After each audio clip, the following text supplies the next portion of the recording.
Praise the Lord and welcome you to Exodus Bible Study. இந்த நாள்லேயும் நம்ம எக்ஸோடஸில் இருக்கிற chapter 6 and 7 பார்ப்போம். நம்ம கூட இருக்கிற ஜெயந்த் வந்து இன்னைக்கு மெடிடேஷனில் நம்மளை லீட் பண்ணுவாங்க. Welcome Jayanth. Let us pray and start.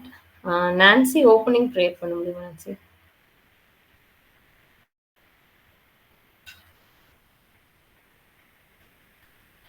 Nancy கேட்குதா?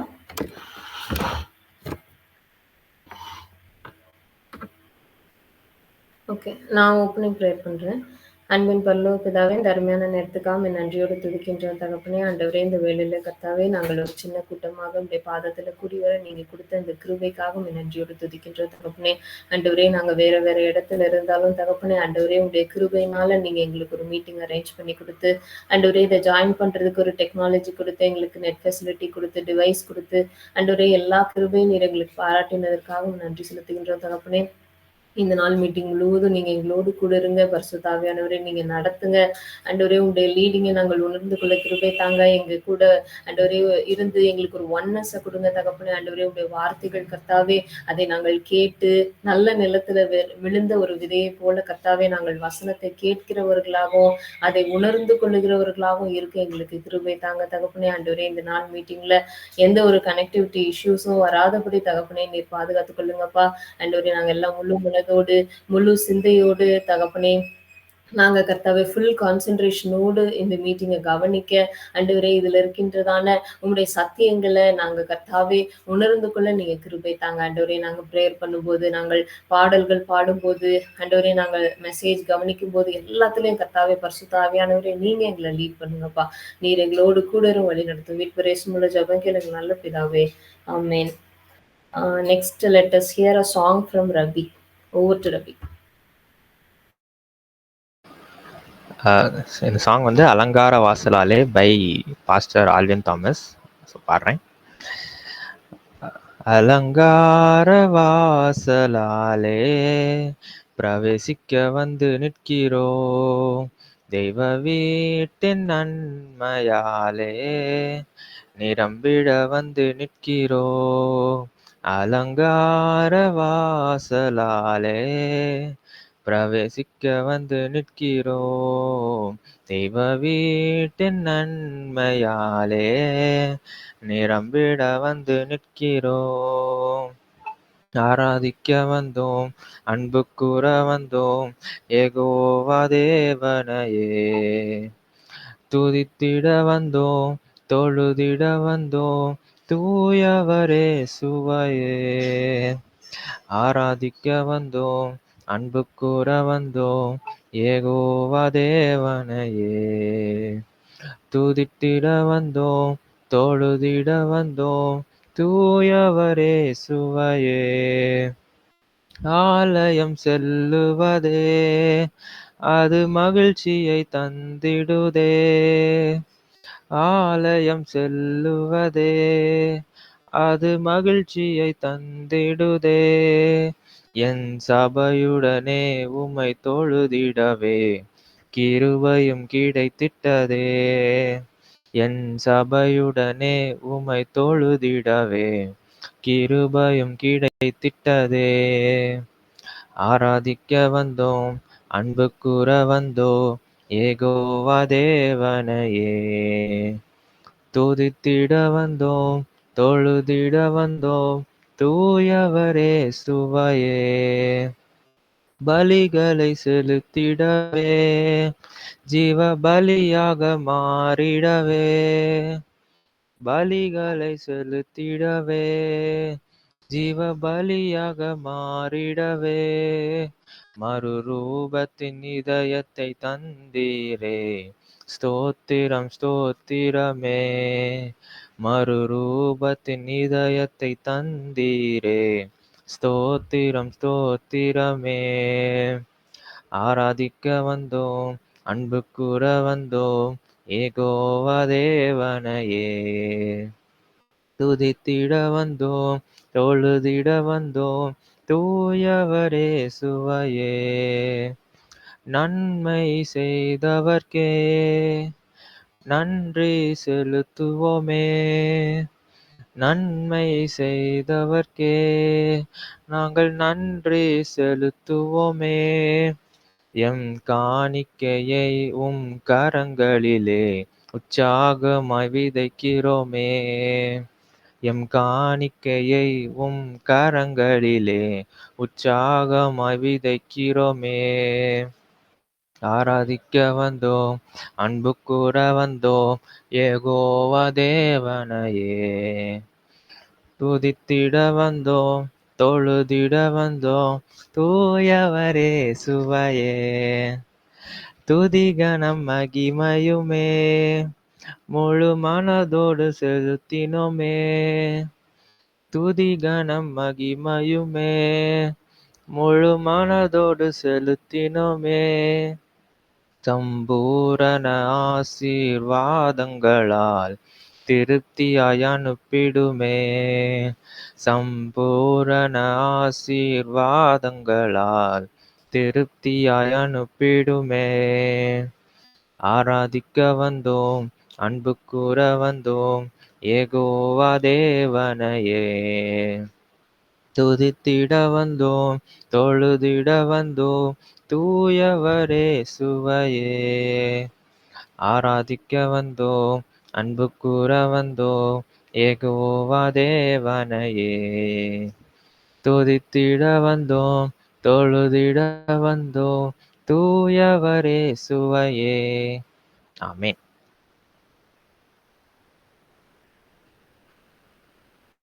Thank you, Ravi. Thank you for the nice song. Next, let us hear the word of God. Over to Jane.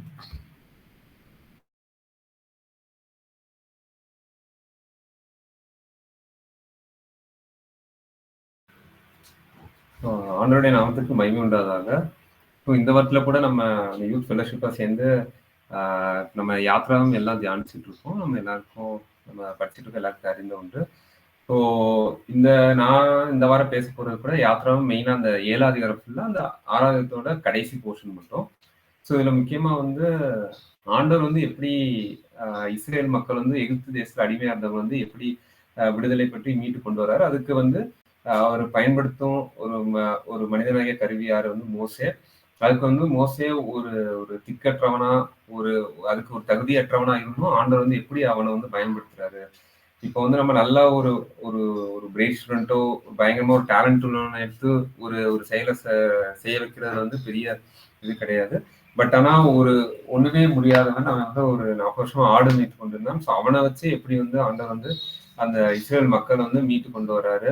So அவருடைய அற்புதங்களையும் அடையாளங்களையும் அங்கே செய்கிறாரு. ஸோ அதை வந்து இனிஷியலா மோசே வந்து ரொம்ப தகுதியற்றனா ரொம்ப தயங்கி ஒரு அவசரமா இருந்திருக்காரு. அதுக்கடுத்து ஆண்டவர் வந்து அவர்கிட்ட பேசி அதுக்கடுத்து ஆண்டவரை விசுவாசித்து அதனால செய்யக்கூடிய அற்புதங்களையும் அடையாளங்களையும் எல்லாம் நம்ம அந்த அதிகாரத்துல பார்க்கலாம். ஃபர்ஸ்ட் நான் யாத்திரம் 6ஆம் அதிகாரம் அந்த 28 to 30 வசனத்தை வாசிக்கிறேன்.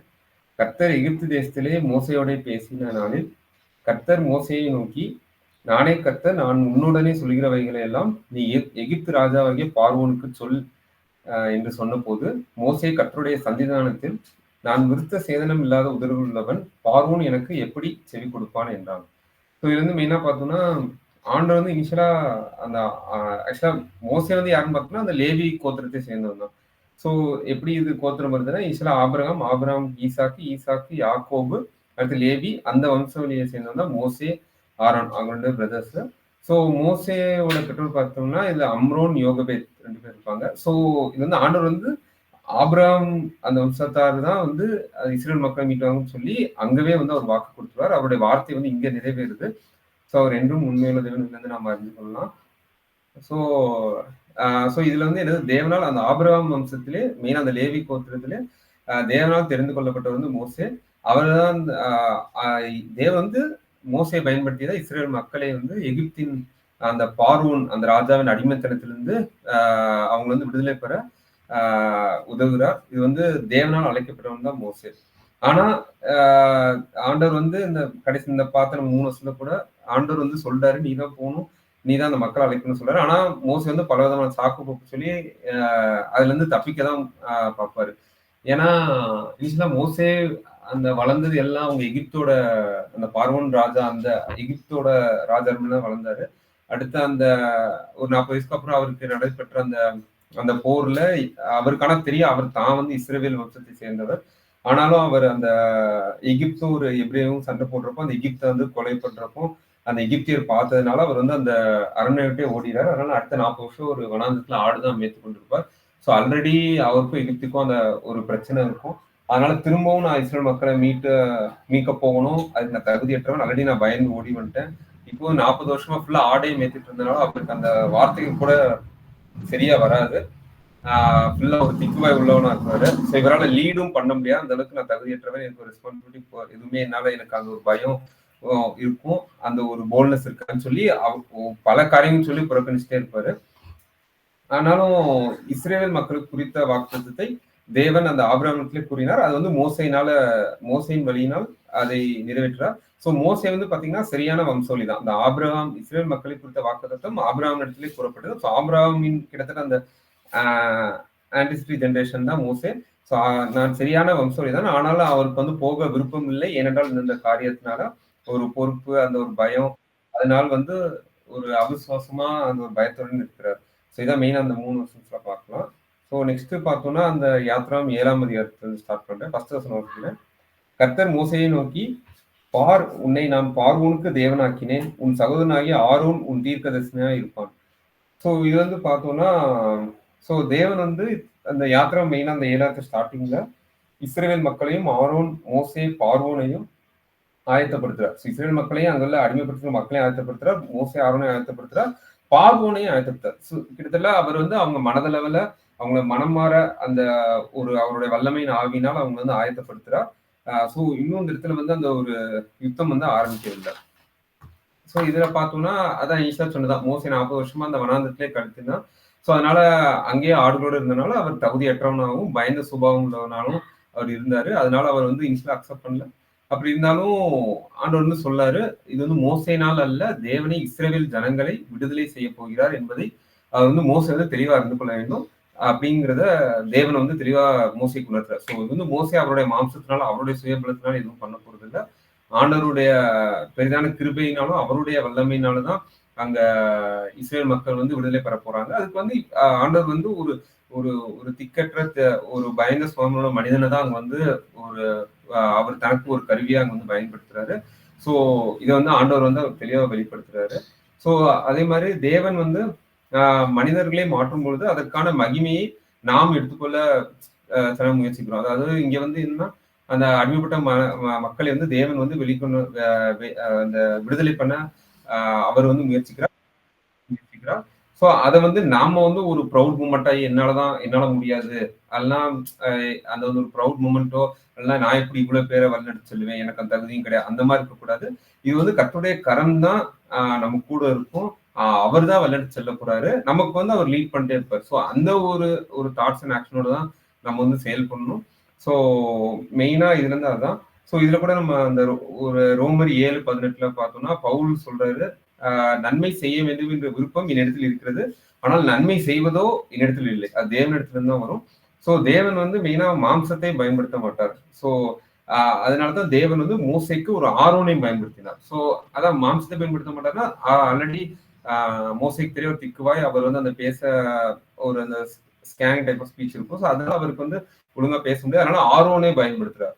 ஸோ ஆரோன் வாயின் மொழிகளும் வந்து யாருக்கு அந்த தேவனிடத்துல இருந்து வருது, ஆரோனோட அந்த மாம்சத்தினால வர்றதில்லை.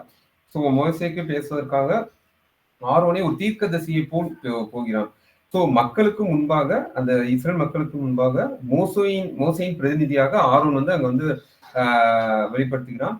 ஸோ மோசே வந்து ஒரு கடவுளாகவும் அங்க வந்து ஒரு மோசேக்கு ஒரு பிரதிநிதியாகவும் மக்கள் சார்பாகவும் வந்து ஆரோன் வந்து மோசைக்காக அங்க பேசுகிறான். ஆனா மோசே வந்து இந்த இஸ்ரேல் ஜனங்களுக்கும் பார்வோனுக்காகவும் தன்னுடைய மக்களுக்காகவும் தேவனிடத்தில் பரிந்து பேசுகிறான். ஸோ இதான் அந்த ஒரு ஹைரார்கி. ஸோ இன்ஷா தேவன் ஃபர்ஸ்ட் வந்து நம்ம தேவன் இடத்துல வந்து மோசை வந்து பரிந்து பேசுகிறான், இந்த பார்வோன் அவனோட மனதை மாற்ற வேண்டும், இந்த மக்களை விடுதலை பெற வேண்டும், இது வந்து ஆண்டவர் சொன்ன வார்த்தை. ஸோ அதுக்காக மோசை லீட் பண்றான். ஆனா பேசுறது அவனோட தீர்க்கதரிசியான அந்த வார்த்தையை ஆண்டவர் சொல்றதெல்லாம் ஆரோன் இடத்துல இருந்து வருது. ஸோ இந்த மாதிரி இப்படி ஆண்டவர் வந்து இவங்களை வந்து ஒன்றுமில்லாதவங்க இப்படி பயன்படுத்தி அவ்வளவு பெரிய இஸ்ரேல் ஜனக்கூட்டத்தை அவர் வந்து வெளிக்கொண்டு வர பண்றாரு. ஸோ இதை நம்ம மெயினா பார்க்கலாம். அடுத்து 2வது 3வது வசனம் வாசிக்கிறேன். நான் உனக்கு கட்டளையிடும் யாவையும் நீ சொல்ல வேண்டும். பார்வோன் இஸ்ரவேல் புத்திரரை தன் தேசத்திலிருந்து அனுப்பிவிடும்படி உன் சகோதரனாகிய ஆரோன் அவனிடத்தில் பேச வேண்டும். நான் பார்வோனின் இருதயத்தை கடினப்படுத்தி எகிப்து தேசத்தில் என் அடையாளங்களையும் அற்புதங்களையும் மிகுதியாய் நடப்பிப்பேன். ஸோ அப்படின்னு ஆண்டவர் சொல்றாரு. இந்த 2வது 3வது பார்த்தோம்னா, ஸோ தேவன் பார்வோன் இருதயத்தை கடினப்படுத்துகிறார். ஸோ கடினப்படுத்துகிறார்னா வந்து பார்வோன் அந்த அளவுக்கு ஒரு ஹார்ட் ஹார்ட்டட்னஸா ரொம்ப ஒரு ஸ்டபனா இருக்கிறார். ஸோ அந்த தேவன் வந்து அந்த கடினப்படுத்த உவமையா சொல்றாரு. அது வந்து தேவன் வந்து பார்வோன் இதயத்தை திருப்பினார். அவன் எவ்வளவு ஸ்ட்ராங்கா இருக்கணும், ஆண்டவர் வந்து அங்க அவ்வளவு தூரம் ஒரு அற்புதம் வல்லமை செஞ்சு அவன் வந்து இன்னும் கடினமா இருக்கிறான். ஸோ அதைத்தான் வந்து மெயினா சொல்றாரு. ஸோ தேவன் செய்ய விரும்பியதை செய்யும்படியாக தேவன் பார்வோனை கட்டாயப்படுத்தினார். ஸோ அது தேவன் வந்து பார்வோன் தான் கர்த்தருடைய சித்தத்துக்கு எதுவும் ஒப்பு கொடுக்கவில்லை. ஆனா தேவன் அவருடைய காரியத்தை அங்க வந்து நடப்பிக்கிறார். அது வந்து நல்லா அந்த ஒரு பார்வோனுக்கு அந்த இருதயம் கடினப்பட்டு இருந்தோம். ஆனால் தேவன் தான் அவருடைய காரியம் தான் ஜெயமாக அங்க வந்து நடக்கிறது. ஸோ இதை நம்ம மெயினா பார்க்கிறோம். அதனால பார்வோன் இதயம் வந்து கடினப்படுத்துகிறது. ஸோ அது என்னென்ன காரியம் சொல்லி நான் கீழே சொல்றேன். ஏன்னா பார்வோனுக்கு வந்து இஸ்ரேல் ஜனம் வந்து அங்க போகிறதுக்கு வந்து விருப்பம் இல்லை. அதாவது விடுதலை பெற்று அந்த எகிப்து தேசத்துல அடிமைத்தனத்துல இருந்து அவங்க நாட்டுக்கு இஸ்ரேல் தேசத்துக்கு போற விருப்பம் இல்லை. ஆனால் அவன் வந்து அது வந்து போக விருப்பம் இல்லை, அது வெளிப்படையா ரொம்ப காமிக்கவும் இல்லை, ஒரு மாதிரி இலக்கிய மனமுடையவன் போல வந்து நடிக்கிறான். ஸோ ஒரு மாதிரி கடினப்படுத்துகிறான் அவன் வந்து போக விருப்பம் இல்லாம. ஆனா அதனால நிறைய அந்த வாக்குவாதமும் அந்த பார்வோனுக்கும் மோசையாரன் நடுவில் நடக்குது. அதை நம்ம பின்னாடி பார்க்கலாம். ஸோ இதுல வந்து என்னது, அதாவது தேவன் வந்து அவனை ஒரு நீதிமன்றத்துக்கு கொண்டு வந்து அதாவது பார்வோனே ஒரு நீதிமன்றத்துக்கு கொண்டு வந்து உண்மையாக அவன் எப்படி தன்னை வந்து ஒத்துக்கொள்கிறான் என்பதை நிரூபிக்கிறார். அவன் வந்து அந்த கடினப்படுத்தி என்னதான் ஒரு அங்க வந்து ஆண்டவரோட அற்புத மகிமை இருந்தாலும் வந்து ஒத்துக்கொள்ளாம எப்படி ஒரு கடினப்படுத்தி இருக்கிறான் அவன். சோ தேவன் வந்து அவருடைய கரத்தை கட்டாயப்படுத்தி செய்யும்படியாக வைக்கிறார். சோ அங்க வந்து தேவனுடைய வல்லமையான செய்கைதான் நடக்குது. சோ இங்க வந்து அவர் வந்து அவருடைய செயல் வந்து தேவன் மாற்றுகிறார், அவர் நடப்பிக்கிறார். இவர் பார்வோன் வந்து எவ்வளவு பெரிய ராஜாவா இருக்கலாம், எகிப்து தேசத்துக்கு நாட்டுக்குரிய ராஜாவா இருக்கலாம், என்னென்ன சொன்னாலும் நடக்கலாம். பட் வந்து இங்க வந்து ஆண்டவர் உண்மையா சர்வவல்லமை தேவன். சோ அவர் சொல்றது வந்து கண்டிப்பா இங்க வந்து நிறைவேறும். அது வந்து அந்த பார்வோனால் அக்செப்டும் பண்ண முடியல. அவன் தான் எல்லாத்துக்கும் ராஜா அப்படிங்கிற ஒரு ஒரு ப்ரௌடான ஒரு இதுலயும் இருக்கிறான், ஒரு கன்னிங்காவும் இருக்கிறான். ஸோ இந்த மாதிரி ஒரு கேரக்டர் வந்து நம்ம வந்து பார்வோனிடத்துல பார்க்கலாம். ஸோ அதே மாதிரி ஜென்ரலா நம்ம ஆண்டவர் வழிநடத்துற அவருடைய பிரச்சனத்திலே கடந்து வருகிற ஒவ்வொருடைய வாழ்விலும் அவருடைய சித்தம் வந்து நம்ம வாழ்க்கையிலையும் பிரதிபலிக்கும். நம்ம நினைக்கிறதுக்கும் இன்னொருக்கும் மேலான ஒரு காரியத்தை தான் ஆண்டவர் வந்து நமக்கு வச்சிருப்பார். ஸோ எல்லாத்தையும் நம்ம அவருடைய சித்தத்துக்கு ஒப்பு கொடுத்து நடக்க வேண்டும். நம்ம அந்த மாதிரி கண்ணப்படுத்தி இருக்கக்கூடாது. மெயினா அந்த 2ஆம் 3ஆம் இருந்து பார்க்கலாம். அடுத்து 4 and 5 வாசிக்கிறேன். பார்வோன் உங்களுக்கு செவி கொடுக்க மாட்டான், ஆகையால் எகிப்துக்கு விரோதமாக நான் என் கையை நீட்டி மகா தண்டனையினால் என் சேனைகளும் என் ஜனங்களும் ஆகிய இஸ்ரவேல் புத்திரரை எகிப்து தேசத்திலிருந்து புறப்பட பண்ணுவேன். நான் எகிப்தின் மேல் என் கையை நீட்டி இஸ்ரவேல் புத்திரரை அவர்கள் நடுவிலிருந்து புறப்பட பண்ணும் போது நானே கர்த்தர் என்று எகிப்தியர் அறிவார்கள் என்றார். சோ இது வந்து ஆண்டவர் வந்து சொல்றாரு. சோ இப்பதான் அவருடைய மிராக்கள் எல்லாம் ஆரம்பிக்கிறாரு. சோ அவர் அந்த எகிப்தின் அடிமட்டத்தின் இஸ்ரேல் மக்களை புறப்பட பண்ணுவேன் என்று சொல்றாரு. அப்போது வந்து அந்த எகிப்து தேசங்களும் அந்த இஸ்ரேல் மக்களும் நானே தேவன் என்று அறிந்து கொள்வாங்க. சோ தேவன் யார் என்று இங்க வந்து வெளிப்படுத்தப்படுகிறது. அவர் தான் சர்வ தேவன், ஆபிரகாம் தேவன், ஈசாக்கின் தேவன், எல்லாத்தையும் செய்ய வல்லமை உள்ளவர்ங்கிறது எகிப்தியர் அறிவார்கள். இஸ்ரேல் வந்து ஒரு ஒரு ஒரு பார்டர்லைன் ஒரு 100% விசுவாசம் இல்லாம இருக்கிறவங்களும் உறுதியாக ஆண்டவர் வந்து பற்றிக்கொள்வார்கள். மோசேயும் ஆரோனும் இங்க வந்து ஒரு நீதிமான்களாக காணப்படுவார்கள். ஸோ இதான் மெயினா அந்த 4வது 5வது பார்க்கலாம். நெக்ஸ்ட் 6 and 7 வாசிக்கிறேன். மோசேயும் ஆரோனும் கர்த்தர் தங்களுக்கு கட்டளையிட்டபடியே செய்தார்கள். அவர்கள் பார்வோனுடைய பேசும்போது மோசேக்கு 80 வயதும் ஆரோனுக்கு 83 வயதுமா இருந்தது. ஸோ இது கூட மோசே ஆரோனும் அவங்க வந்து ஆண்டவர் சொன்னபடி அந்த கட்டளைக்கு அவங்க வந்து கீழ்ப்படிந்து நடக்கிறார்கள். அதை வந்து நம்ம பார்க்கலாம். அவங்க சொன்னபடியே அவர்கள் வந்து நடக்கிறார்கள். ஸோ மெயினா இந்த இதை நம்ம பார்க்கணும். நெக்ஸ்ட் 8th and 9th கர்த்தர் மோசேயும் ஆரோனையும் நோக்கி, உங்கள் பட்சத்திற்கு ஒரு அற்புதம் காட்டுங்கள் என்று பார்வோன் உங்களோட சொன்னார். அப்பொழுது நீ ஆரோனை நோக்கி உன் கோலை எடுத்து அதை பார்வோனுக்கு முன்பாக போடு என்பாயாக, அது சர்ப்பமாகும் என்றார். ஸோ இங்க வந்து ஆண்டவர் வந்து மோசே ஆரோனிடத்துல சொல்றாரு, நீ வந்து அங்க எகிப்து தேசத்துல போய் பார்வோனிடத்துல பேசுறப்போ இந்த மாதிரி எங்க மக்களை நீங்க விடுவிக்கணும் அப்படி பேசுறப்போ அவர் வந்து நீங்க யார் அனுப்புனது, அப்படியே தேவன் தான் அனுப்புறதுன்னா அதுக்கு வந்து ஒரு விட்னஸோ ஒரு அடையாளத்தை அவர் வந்து கேட்பாரு. ஸோ அப்போ வந்து இந்த மாதிரி ஒரு காரியத்தை பண்ண சொல்றாரு. அதே மாதிரி அங்க போறப்ப பார்வோன் கேட்கிறாரு, கர்த்தர் தான் உங்களை அனுப்புவதற்கான ஒரு அடையாளமோ ஒரு நான் எப்படி அதை நம்புவது அப்படின்னு கேட்கிறப்போ அவங்க வந்து அந்த கோல் அவங்க அவங்க கையில இருக்கிற கோலை வந்து ஒரு அடையாளத்தின் சின்னமாக காமிக்கிறார்கள். அது எப்படி அந்த அடையாளத்தின் சின்னமா இருக்கிறதுன்னு இந்த வரக்கூடிய வசனத்துல பார்க்கலாம். ஸோ நம்ம 10ஆம் 11ஆம் வசனம் வாசிக்கிறேன். மோசேயும் ஆரோனும் பார்வோனிடத்தில் போய் கர்த்தர் தங்களுக்கு கட்டளையிட்டபடி செய்தார்கள். ஆரோன் பார்வோனுக்கு முன்பாகவும் அவன் ஊழியக்காரருக்கு முன்பாகவும் தன் கோலை போட்டான். அது சர்ப்பமாயிற்று. அப்பொழுது பார்வோன் சாஸ்திரிகளையும் சூனியக்காரரையும் அழைப்பித்தான். எகிப்தின் மந்திரவாதிகளும் தங்கள் மந்திர வித்தையினால் அப்படி செய்தார்கள். ஸோ இதுல வந்து என்னன்னா ஆரோன் அந்த கோலை போடுறாரு. கீழே அந்த கிரவுண்ட்ல போட்டோன்னே அது வந்து அது சர்ப்பமா மாறிடுது. கிட்டத்தட்ட அந்த ஒரு பாம்பா மாறிடுது. சில இடத்துல அந்த சர்ப்பம்னா முதலைங்கிற மீனிங்ல இருக்கு. ஸோ எக்ஸாக்டா தெரியல. ஸோ அது சர்ப்பம் கீழே போடுறப்போ அந்த ஒரு மிருக ஜீவனா அது வந்து மாறிடுது. ஸோ இதுதான் மெயினா பார்க்குறோம். ஸோ இது வந்து ஏன் அந்த பாம்பு எல்லாம் அந்த முதலே அந்த இது சொல்றாங்கன்னா மெயினா அந்த நைல் ரிவர் தான் ஃபுல்லா இருக்கும் அந்த ஈஜிப்ட்ல ஃபுல்லா. அது மெயினான அவங்களுக்கு அந்த ஒரு சோர்ஸே அதுதான். ஒரு பிளான்டேஷன்ஸ்க்காக இருக்கட்டும், அவங்களோட ஒரு வெல்த்துக்கே அதான் மெயின் ஒரு பெரிய வெல்த்தா இருக்கும். ஸோ அங்க ஃபுல்லா அந்த முதலில் நிறைந்த இடமா இருக்கும். ஸோ அதை ஒரு அடையாளமா காட்டி அதை வந்து மாத்துறாரு. அப்புறம் அதே மாதிரி ரோமர் 1:22-23 பார்த்தாலும் ஸோ பவுல் சொல்றார். ஸோ அவர்கள் தங்களை ஞானிகள் என்று சொல்லி பைத்தியக்காரராக்கி அழிவில்லாத தேவனுடைய மகிமையை அழிவுள்ள மனிதர், மிருகம், ஊறுகிற பிராணி ஆகிய ரூபங்களுக்கு ஒப்பாக மாற்றினார். ஸோ இது வந்து என்னதுன்னா அவங்க அதாவது எகிப்து அவங்களை எஜிப்சியன்ஸ் பொறுத்த வரைக்கும் அந்த நைல் ரிவர், சூரியன், அந்த மாதிரி பல விதமான எல்லா வார்த்தைகளையும் அவங்க காடா வணங்குவாங்க. ஸோ அதெல்லாம் அவர் வந்து அந்த அழியத்தக்கதா ஆண்டவர் வந்து மாற்றி அவங்க முன்னாடி காமிக்கிறாரு. ஸோ அதான் சொல்றாரு, எகிப்தியர் எல்லாவற்றிற்கும் அடையாளம் வைத்து அதை வந்து வணங்குவாங்க. ஒவ்வொருக்கும் ஒவ்வொரு சிம்பிள் அண்ட் சயின்ஸ் வச்சு வணங்குவாங்க. அவங்க ஒவ்வொரு வேர்ட்ஸை கூட ஒவ்வொரு சயின்ஸ் அண்ட் ஒரு சிம்பாலிக் ப்ரெசன்டேஷனா ஒரு படமா வரைஞ்சி ஒரு பல தெய்வங்களா ஒவ்வொருத்தவங்க அவங்க உருவாக்கி அவங்க மனிதன் வந்து அவங்க வந்து அங்க உள்ள மனுஷர்கள் வந்து அதை வந்து அவங்களே உருவாக்கி அவங்களே அதை வணங்குவாங்க. ஸோ இது வந்து ஆண்டவருக்கு பிரியமற்ற செயல். ஸோ இதுக்கு அடையாளமா தான் இது வந்து ஆண்டவர் மெயினா சொல்றாரு. அதே மாதிரி அப்போஸ்தலர் 17:23 கூட நீங்கள் அதாவது உங்கள் ஆராதனைக்குரியவைகளை கவனித்து அறியப்படாத தேவனுக்கு பலிபீடத்தை கண்டேன்.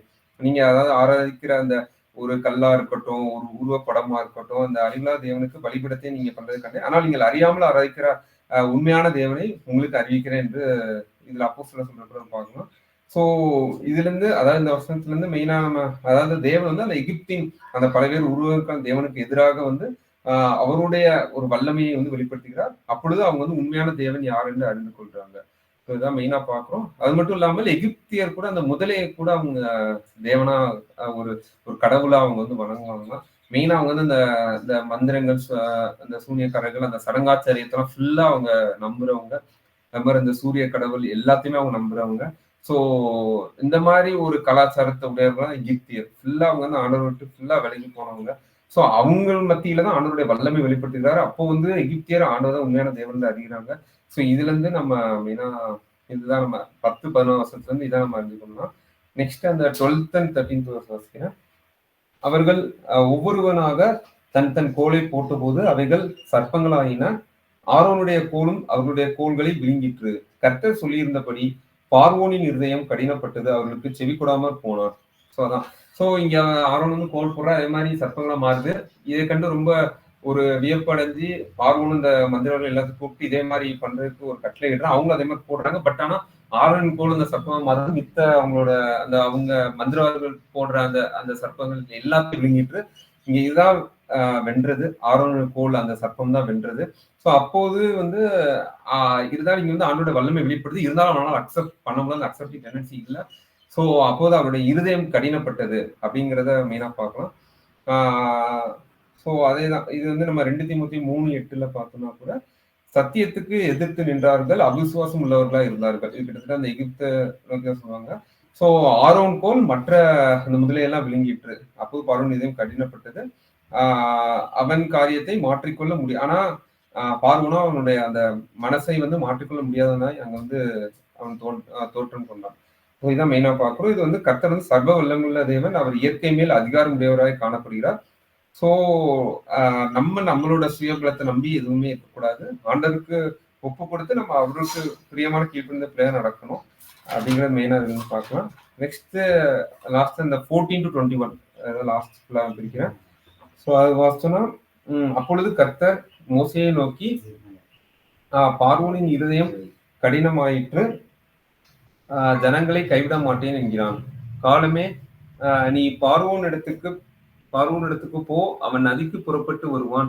நீ அவனுக்கு எதிராக நதியோரத்திலே நின்று சர்ப்பமாக மாறின கோலை உன் கையிலே பிடித்துக் கொண்டு அவனை நோக்கி வனாந்தரத்திலே எனக்கு ஆராதனை செய்ய ஜனங்களை அனுப்பிவிட வேண்டும் என்று சொல்லும்படி எபிரேயருடைய தேவனாகிய கர்த்தர் என்னை உம்மிடத்தில் அனுப்பியும் இதுவரைக்கும் நீர் கேளாமற் போனீர்.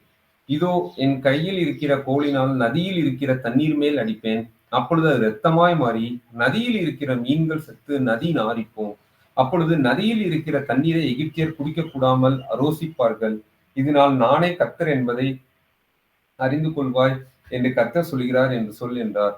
மேலும் கர்த்தர் மோசேயை நோக்கி, நீ ஆரோனிடத்தில் உன் கோலை எடுத்துக்கொண்டு எகிப்திய நீர்நிலைகள் ஆகிய அவர்கள் வாய்க்கால்கள் மேலும் நதிகள் மேலும் குளங்கள் மேலும் தண்ணீர் நிற்கிற எல்லா இடங்கள் மேலும் அவைகள் இரத்தமாகும்படிக்கு உன் கையை நீட்டு. அப்பொழுது எகிப்து தேசம் எங்கும் மரப்பாத்திரங்களிலும் கற்பாத்திரங்களிலும் இரத்தம் உண்டாயிருக்கும் என்று சொல் என்றார்.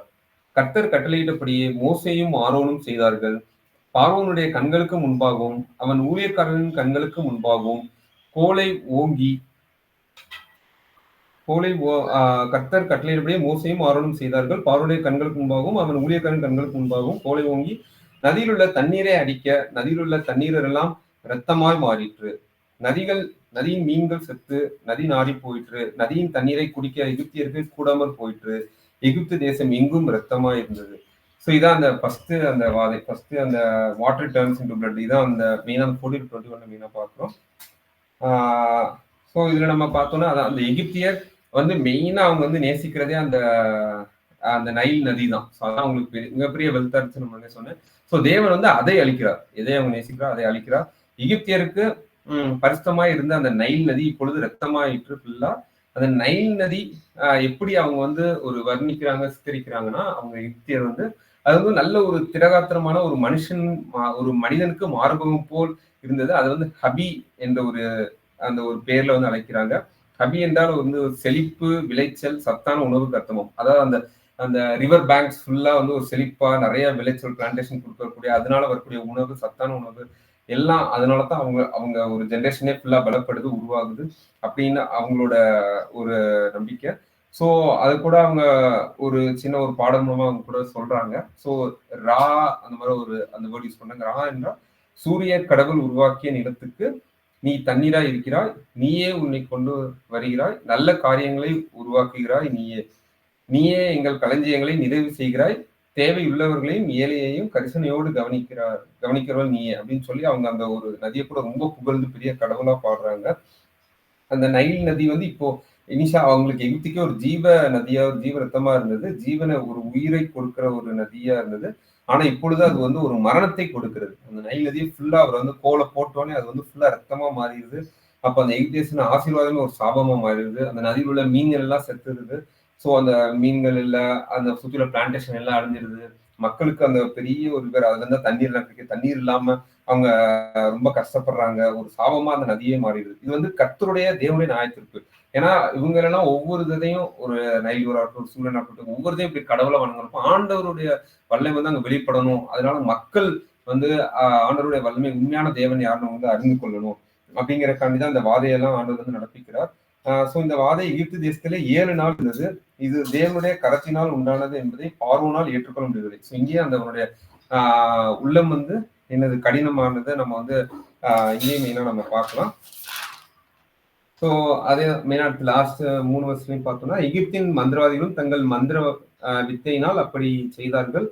கர்த்தர் சொல்லியிருந்தபடி பார்வோனின் இருதயம் கடினப்பட்டது, அவர்களுக்கு செவி கொடாமற் போனான். பார்வோன் இதையும் சிந்தியாமல் தன் வீட்டிற்கு திரும்பி போனான். நதியின் தண்ணீர் குடிக்க உதவாதபடியால் குடிக்கத்தக்க தண்ணீருக்காக எகிப்தியர் எல்லாரும் நதியோரத்தில் ஊற்று தோண்டினார்கள். ஸோ ஃபுல்லா ரத்தமா மாறிச்சு. அங்க தண்ணியே இல்லை, மீன்கள் செத்துருச்சு, அவங்களுக்கு குடிக்க கூட தண்ணி இல்லை. ஸோ ரொம்ப கஷ்டப்படுறாங்க. நதியோரத்துல இன்னொரு ஊற்று மாதிரி அவங்க தோன்றாங்க.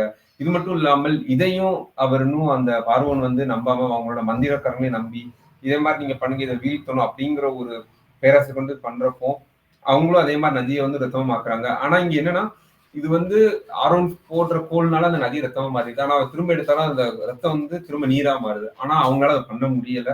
சோ இங்க வந்து ஆண்டவருடைய வல்லமை வந்து வெளிப்படுகிறது. ஆனாலும் இந்த இடத்துல அவன் அமைதியா அவனுடைய இருதயம் கடினப்பட்டு போகுது, பார்வோனுடைய இருதயம். சோ அவங்களுக்குள்ள அந்த ஒரு மனக்கசப்பு, மனம் மாற தன்மை இல்லாததான் அவங்க இருக்கிறாங்க.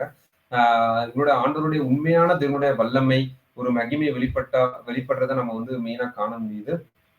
ஸோ அதான் மெயினா இந்த அதிகாரத்திலே நம்ம கற்றுக்கணும்னா, ஸோ அவருடைய வாதை மெயினா ஆண்டவருடைய வார்த்தையோட டெலிவரன்ஸ், அவருடைய அந்த அவருடைய அந்த டிவைன் அத்தாரிட்டியோட அடையாளங்கள்.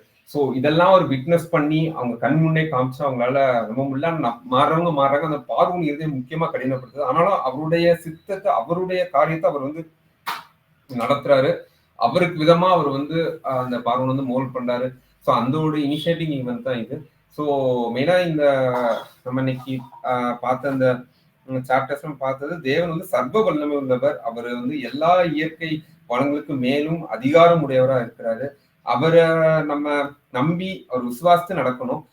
இந்த மோசை போல நம்ம எனக்கு ஒன்றும் தெரியாது, தகுதியற்றன்னு அப்படி இல்லாம அவர் நம்பி விசுவாசித்து அவர் கூப்பிட்டு நம்ம ஒரு கீழ்ப்படிந்து நடந்தா நம்ம கண்டிப்பா கைவிட மாட்டாரு.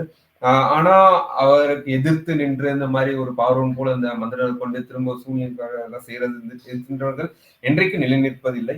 ஸோ அதே மாதிரி நம்மளும் நம்மளுடைய ஆண்டவர், நம்ம தேவனுடைய சித்தத்துக்கு நம்ம ஒப்பு கொடுத்து நம்மளுடைய தவறு என்ன இருந்தாலும் நம்ம உணர்ந்து நம்ம மனம் மாறி ஆண்டவருக்கு சித்தமுள்ள பிள்ளையா நம்ம வந்து வாழ வேண்டும்.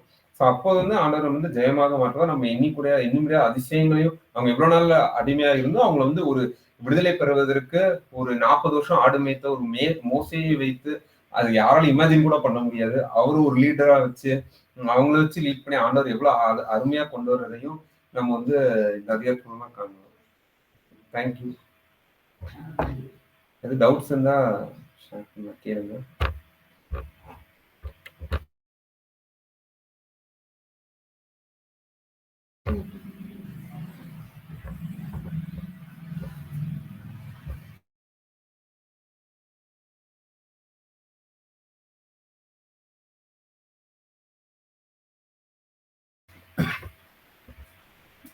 ஐ திங்க் யாரும் எந்த பாயிண்ட்ஸும் ஆட் பண்ண இல்லைன்னு நினைக்கிறேன். ஸோ நம்ம ப்ரேயர் பண்ணி க்ளோஸ் பண்ணுவோம்.